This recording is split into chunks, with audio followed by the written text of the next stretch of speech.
Visitiamo e conosciamo ogni angolo del nostro territorio. Ci piace visitare costantemente le aziende, selezionarle, testarle e portare nelle vostre case solo le eccellenze che producono. Oggi vi presentiamo un produttore speciale, perché non solo si preoccupa di produrre con amore e passione i formaggi che arrivano sulle vostre tavole, ma svolge un ruolo forse più importante.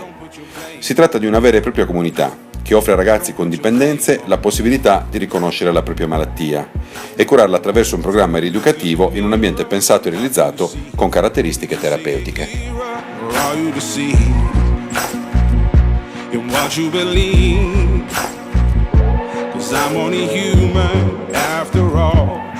Curano con attenzione tutti i processi produttivi, dal rapporto con gli animali alla coltivazione delle materie prime, alla raccolta del latte sino alla preparazione del prodotto finale. Tutti questi sono strumenti attraverso i quali gli utenti imparano a responsabilizzarsi e a sviluppare la propria autostima.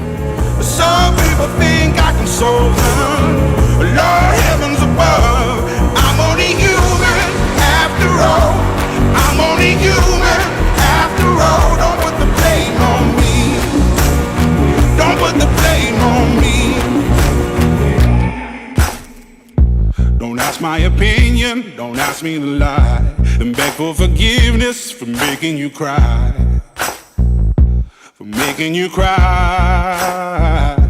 'Cause I'm only human after all, I'm only human after all, don't put your blame on me.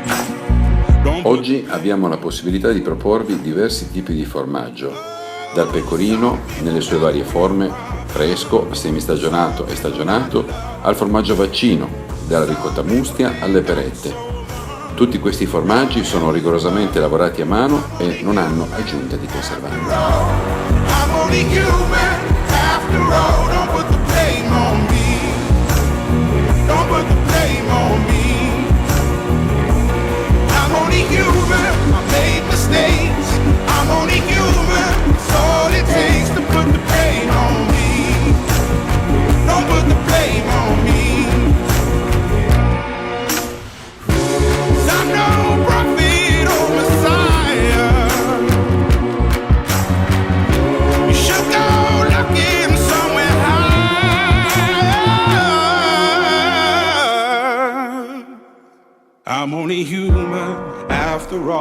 Ogni volta che visitiamo questa struttura e vediamo con che passione gli utenti si danno da fare, ci fanno ritornare a casa con il cuore pieno di orgoglio.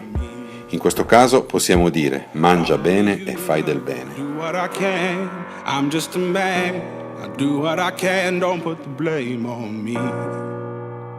Don't put your blame on me.